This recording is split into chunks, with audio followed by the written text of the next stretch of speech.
Kryetari i Aleancës Zjadin Sela thot se urdhëri për ndërprerjen e korridorit 8 ka ardhur nga Vučići.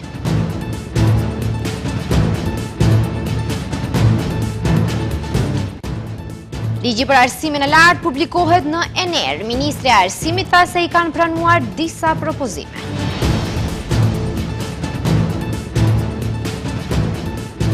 Avokati i popullit ka konstatuar lëshime institucionale në rastet e dhunës në familje.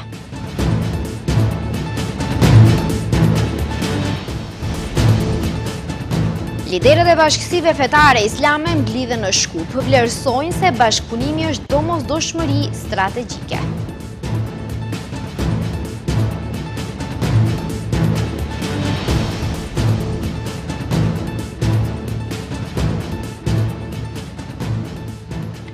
Përshëndetje të nderuar shikues dhe mirë se takohemi me lajmet e orës 15:55. Kryetari i Aleancës për Shqiptarët Zjadin Sela ka akuzuar se urdhëri për ndërprerjen e korridorit 8 ka ardhur nga presidenti serb Aleksandar Vučić. Sela thotë se kjo është konfirmuar nga ministri i transportit dhe infrastrukturës së Serbisë Goran Vesić në një deklaratë zyrtare të transmetuar nga Agjencia Bullgare e Lajmeve. Në lidhje me ndryshimin e paralajmëruar të trasesë së korridorit 8 kanë reaguar sërish edhe nga BDI. Prej ku thonë se me këtë po anulohet një korridor strategjik me interes të madh shtetëror, ndërsa kritikoi vlenin pse po heshtin. Kryetari i Aleancës për Shqiptarët Zjadin Sela ka akuzuar sot se urdhri për ndërprerjen e korridorit 8 vjen nga Beogradi, konkretisht nga presidenti serb Aleksandar Vučić. Akuzat e tij Sela i ka argumentuar me një deklaratë të ministrit të transportit dhe infrastrukturës së Serbisë Goran Vesić, të transmetuar nga Agjencia Bullgare e Lajmeve BGN-s në tetor të vitit 2024. Ministri serb kishte deklaruar atëherë se Bashkimi Evropian e detyroi korridorin nga Bullgaria në Shqipëri, si dhe atë nga Rumania në Greqi. Ne kemi parandaluar këtë skenar të errët për Serbinë me vendimin e Aleksandar Vučić për të filluar investimet në linjën hekurudhore të korridorit 10, ka thënë ai, duke shtuar se Serbia duhet të luftojë që të bëhet qendra nëpër të cilën kalojnë të gjitha linjat hekurudhore. Artikulli i Agjencisë Bullgare shkruante në vitin 2024 se zëvendës kryeministri dhe ministri i transportit i Maqedonisë së Veriut, Aleksandar Nikolovski, madje u përpoq të ridestinonte fondet e korridorit 8 për korridorin 10. Sela përmes një postimi të publikuar në Facebook i ka përthirrje koalicionit vlen që urgjentisht të bllokojnë këto projekte o kurzeza të botës serbe, siç e shprehur ai, ose të paktën të distancohen nga kjo qeveri. Kjo është e vërteta e devijimit të korridorit 8, vendim për të bllokuar aksin Trebenish të Strug, me çka Struga përjashtohet nga korridori 8 dhe mbetet e izoluar totalisht.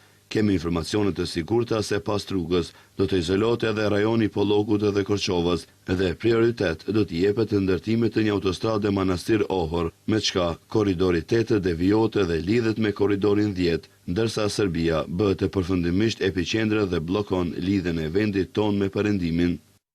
Në lidhje me ndryshimin e paralajmëruar të trasesë së korridorit 8 kanë reaguar sërish edhe nga BDI, prej ku thonë se me këtë po anulohet një korridor strategjik me interes të madh shtetëror, ndërsa kritikoi vlenin se po heshtin. Arsjetimi se kjo po bëhet për shkak të UNESCO-s është një justifikim i dobët për ata që duan të gjejnë arsye për të mos bërë punë. Kur ka vullnet politik, gjenden zgjidhje. Kur nuk ka vullnet politik, gjenden arsye. Problemi nuk është teknik, problemi është i qëllimshëm dhe politik. Dhe për këtë përgjegjësia bie drejt për drejt mbi vlenin.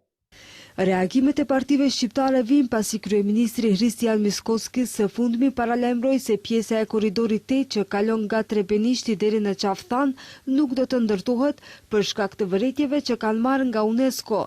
Kujtojmë se korridori 8 është një nga 10 korridoret e transportit pan-evropian dhe lidh detin Adriatik me detin e Zi përmes Shqipërisë, Maqedonisë dhe Bullgarisë, ndërkaq korridori 10 kalon nëpër Austri, Sloveni, Kroaci, Serbi, Maqedoni dhe Greqi. Ligji për arsimin e lartë dhe ligji për shkencën, të cilët janë kundërshtuar nga përfaqësuesit e universiteteve, janë publikuar në ener. Ministrja e Arsimit dhe Shkencës Vesna Janevska tha se të gjitha propozimet që janë konsideruar të arsyeshme dhe me qëllim të mirë janë pranuar. Ministrja e Arsimit dhe Shkencës Vesna Janevska ka deklaruar se janë bërë një sër ndryshimesh në ligjin për arsimin e lartë, të cilat sipas saj janë propozuar në mënyrë korrekte dhe do të kontribuojnë në përmirësimin e tij. Ajo njoftoi se ligji për arsimin e lartë dhe ligji për shkencën tashmë janë publikuar në ener, ndërsa gjatë ditës pritet të publikohet edhe ligji për cilësinë në arsimin e lartë. Sipas saj, një nga ndryshimet kryesore është ulja e numrit të punimeve të kërkuara për studimet e ciklit të dytë dhe të tretë. Gjithashtu, ajo sqaroi se është bërë një reduktim i përfaqësimit të qeverisë në Këshillin e Universitetit, ndonëse ministrja theksoi se kjo nuk ishte i domosdoshëm dhe nuk pajtohet me qëndrimet se kjo cënon autonominë e këtij organi. Këshilli Kombëtar për Arsimin e Lartë do të përpunojë një bazë tjetër të revistave që do të vlerësohet edhe gjatë zgjedhjeve. Pra gjithçka që e konsideruam të drejtë dhe jo dashakeqe është pranuar dhe në këtë moment mësuesit kanë mundësinë ta shohin. Bëm të njëjtën gjë edhe në ligjin për shkencën dhe mendoj se sot do të jetë, ndoshta pak më vonë, por pas një ore, edhe ligji për cilësinë e arsimit të lartë. Të gjithë palët e interesuara do të jenë në gjendje ta shqyrtojnë përsëri ligjin. Ajo theksoi se të gjitha propozimet që janë konsideruar të arsyeshme dhe me qëllim të mirë janë pranuar, ndërsa aktualisht të gjitha palët të interesuara kanë mundësi të shqyrtojnë përmbajtjen e ligjeve dhe të japin komente. Në rast se paraqiten varrëtie të rëndësishme, ato do të shqyrtohen dhe mund të inkorporohen në tekstin përfundimtar përpara se ligji të dërgohet në procedurë qeveritare. Deputetja e Frontit Evropian Rina Hajdari ka akuzuar homologët e saj nga koalicioni Vlen se nuk i kanë përkrahur studentët në nismën e tyre për të kundërshtuar mbajtjen e provimit të jurisprudencës vetëm në gjuhën maqedonase. Ajo deklaroi se është refuzuar kur personalisht ka kërkuar mbështetje nga deputetët dhe me koordinatorin e grupit parlamentar të Vlenit Bekim Qokun. Të gjithë deputetët shqiptar përpos atyre të Vlenit në kuvend kanë nënshkruar rezolutën e studentëve shqiptar, me të cilën kërkojnë që provimi i jurisprudencës të jepet në gjuhën shqipe. Këtë deklaroi deputetja e Frontit Evropian Rina Hajdari në emisionin Debat në Shenja. Ajo tha se personalisht ka kontaktuar me deputetët dhe me koordinatorin i grupit parlamentar të Vlenit, Bekim Qokun, për të kërkuar mbështetje, njëjtë siç ka kërkuar mbështetje edhe për rezolutën për krerët UÇK-s dhe të institucioneve të Kosovës. I kam kërkuar të njëjtën gjë, nuk e dhanë mbështetjen, pra nuk e nënshkruar të rezolutën. Në arsyetimin se ne do t'ishte mirë të bëjmë një variant tjetër, ishte një lloj dalje nga situata dhe ishte po ashtu hipokrizi kur të nesërmen ishin të pranishëm në Komisionin për Politikë të Jashtme, duke thënë se do të na mbështesin, ndërkohë që në shkrimet e tyre nuk i vendosën në rezolut. Sa i përket korridorit 8 për një pjesë të cilit kryeministri Mickoski tha se do të rishikohet, deputetja Hajdari deklaroi se kjo është projekti më i rëndësishëm në historinë e vendit, ndërsa po pengohet për shkak të lidhjes së shqiptarëve. Është e palogjikshme që ti propagandon për opinion që je për një projekt, ndërkohë që nuk ke mjete konkrete të ndara, të siguruara në buxhet për realizimin e atij projekti. Mandej dolën edhe problemet që u përjashtuan nga puna, nga kompania kontraktore, disa zoti Sela kishte madje preskonferencë për këtë po. Është e vërtetë. Dhe këtu unë kam nga 6.3 miliard denar, të cilët ishin aty, pra qëndronin në buxhet, ne kemi kërkuar që e njëjta shumë të rritet në 15 miliard denar. Kjo është amandamenti i Frontit Evropian. Kemi kërkuar rritjen e atyre mjeteve sepse ishte absurde, në qoftë se është prioritet strategjik i një qeverie, është e palogjikshme të mos ndash dhe të mos planifikosh mjete për realizimin e të njëjtit. Dhe rezultoi që kishim të drejtë, duke i parë edhe problemet me cilat tani dje, jo më larg se dje doli kryeministri dhe Mes tjerash gjatë emisionit, deputetja Hajdari deklaroi se pushteti aktual i Vlenit ka arritur që të shënojë regres në shumë fusha dhe procese, të cilat BDI i ka çuar më herët përpara si procese. Avokati i popullit Faton Selami ka thënë se problemi i jurisprudencës ekziston sot e 7 vite, për të cilin problem thotë se paraardhësit e tij në këtë institucion është dashur të formojnë lëndë në bazë të parashtresave ose me vetë iniciativë, por shtoi se nuk e kanë bërë. Prandaj ai u shpreh se sapo ka marrë funksionin është angazhuar për këtë problem të studentëve shqiptar. Ai shprehet optimist dhe thotë se pret përgjigje pozitive nga qeveria, ndërsa për akuzat e partive opozitare shqiptare se provimi mund të jepet në Shqip pa u harmonizuar ligjet, Selami tha se nuk komenton deklarata politike.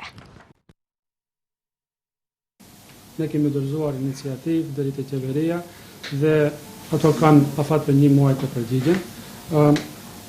Iniciativa si e ty sinon që të detyroj institucionet që të veprojnë dhe ta zhbllokojnë situatën ekzistuese.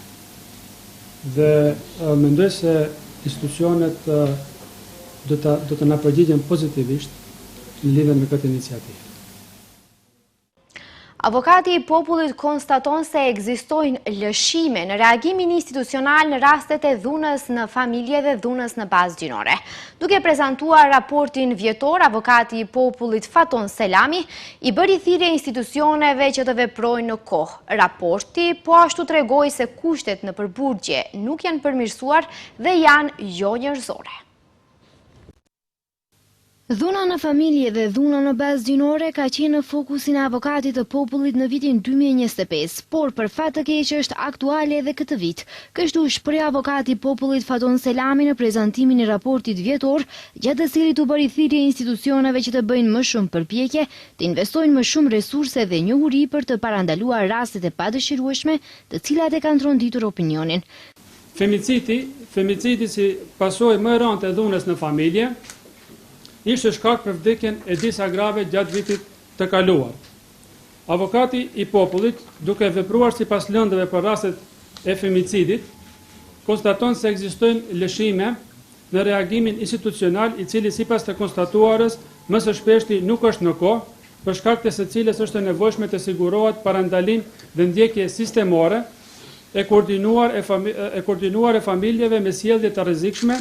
Ndërsa fush në të cilën sërish nuk ka as pak përparim, Ombudsmani tha se janë institucionet ndëshkuese përmirësuese. Fush në të cilën nuk ka as pak përparim janë institucionet ndëshkuese korrektuese, në të cilat kushtet e qëndrimit edhe më tej janë jo njerëzore, degraduese dhe në çdo dinjitet njerëzor. Ndërsa kujdesi shëndetësor i këtyre personave përkundër vërejtjeve të shumta të avokatit të popullit për fat të keq mbetet i pandryshuar. Veçanërisht kur bëhet fjalë për shfrytëzimin e shërbimeve të shëndetësisë terciare, përkatësisht trajtimit të tyre jashtë institucionit. Avokati i popullit bëri me dije se në vitin 2025 kanë shqyrtuar 2921 parashtresa, prej të cilave në institucionin avokatit të popullit janë evidentuar 2400 parashtresa, ndërsa 521 lëndë tha se janë mbartur nga viti paraprak. Numër më të madh të parashtresave theksoi se ka në fushën e jurisprudencës me 307 parashtresa. Raportin avokati i popullit e ka dorëzuar në kuvent. Ministria e Punëve të Brendshme ka njoftuar se të gjithë të punësuarit në këtë institucion do të marrin pagat e muajit mars me rritje lineare prej 2470 denarësh. Sipas të dhënave të publikuara për pagën minimale, Ministria e Punëve të Brendshme ka kryer një rritje lineare të pagës për punonjësit e MPB-s në shumën bruto prej 2470 denar, duke filluar me pagën për muajin mars 2026. Në periudhën e ardhshme me zbatimin e ligjit të ri për punët e brendshme do të shqyrtohet mundësia për rritje shtesë të pagave për punonjësit e MPB-s, thekson Ministria. Ministria u premton të punësuarve se do të vazhdojë të përmirësoj kushtet e punës.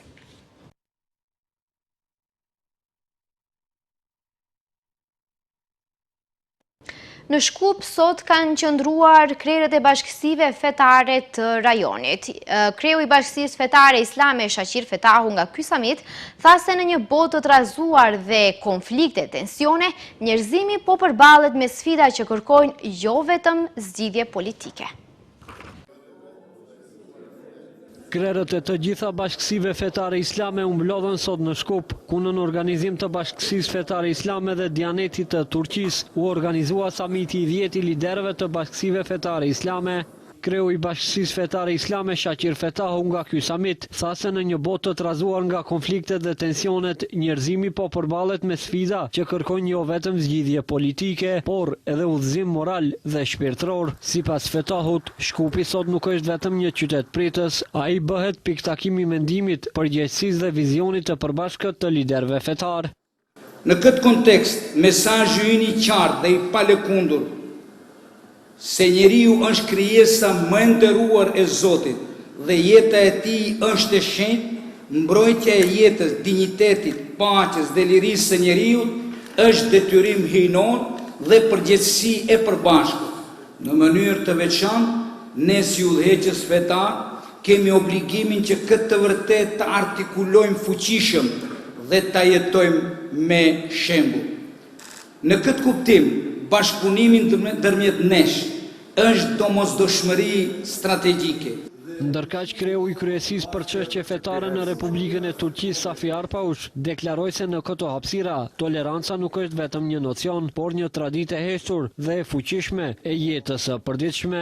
Sipas Arpaush, në vendet e Ballkanit vite me radhë njerëzit kanë folur gjuhë të ndryshme në të njëjtën tryezë. Shtoi se njerëzit në këto vise kanë festuar festa të ndryshme në të njëjtën lagje dhe kanë ndarë gëzimin po ashtu edhe pikëllimin, pa marrë parasysh fen dhe prejardhjen. Arpaush tha se qytetet ballkanike i kanë mësuar njerëzit të jetojnë së bashku edhe para se të njihnin dallimet e tyre.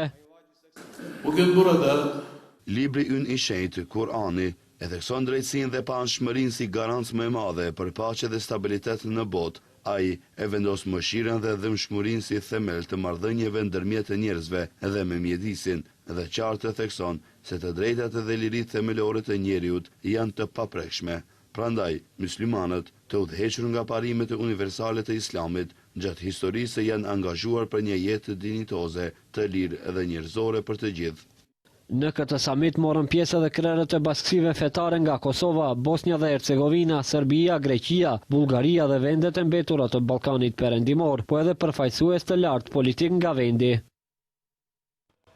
Kryetari i Kuvendit Afrim Gashi tha se institucionet fetare kanë qenë dhe mbeten promovuesit më të rëndësishëm të dialogut dhe tolerancës dhe kontribuojnë në ndërtimin e urave të mirëbesimit.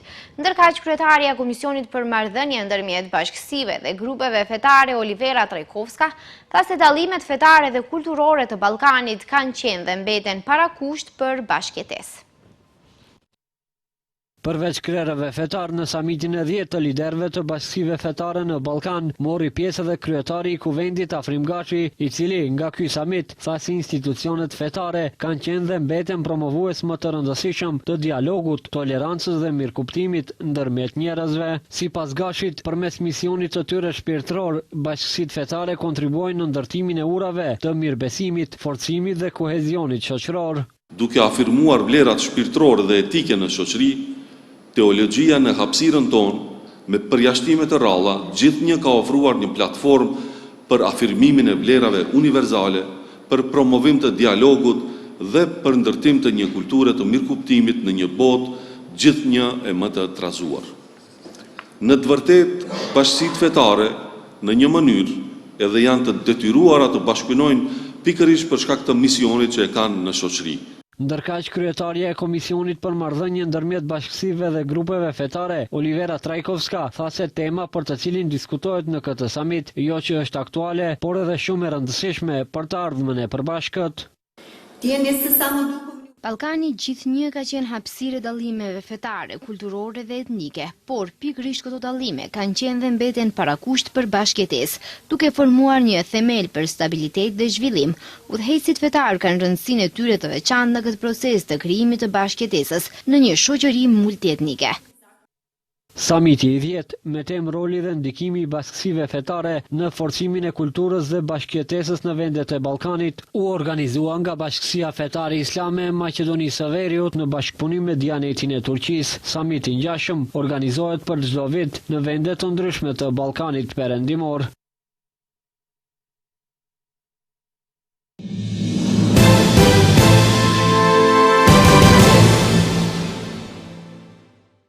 Shtetet e Bashkuara dhe Izraeli raportohet se kanë kryer sulme në disa qytete në provincën Isfahan në natën mes 30 dhe 31 marsit, si dhe sulme në Teheran. Pamje që kanë qarkulluar në rrjetet sociale kanë shfaqur shpërthime shumë të mëdha rreth Isfahanit. Dhe presidenti amerikan Donald Trump shpërndau një nga videot në Truth Social, por postimi i tij nuk kishte asnjë koment mbi këtë video. Presidenti amerikan Donald Trump sot e kritikoi Britaninë e Madhe për refuzimin e përfshirjes në ofenzivën e përbashkët të SBA-s dhe Izraelit ndaj Iranit dhe akuzoi Francën për refuzimin e fluturimit të avionëve ushtarak të furnizimit që shkonin në Izrael.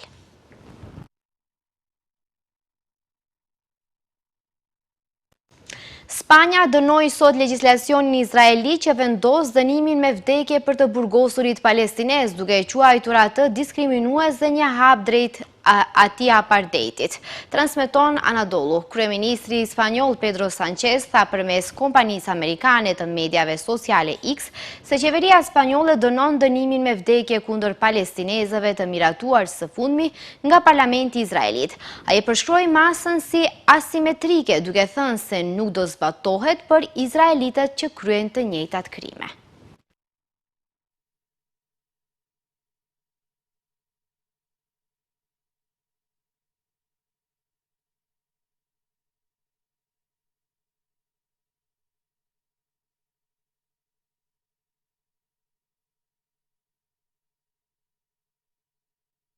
Shikues të nderuar, këtu është fundi lajmeve. Ju falenderoj që na ndoqët, mirupafshim.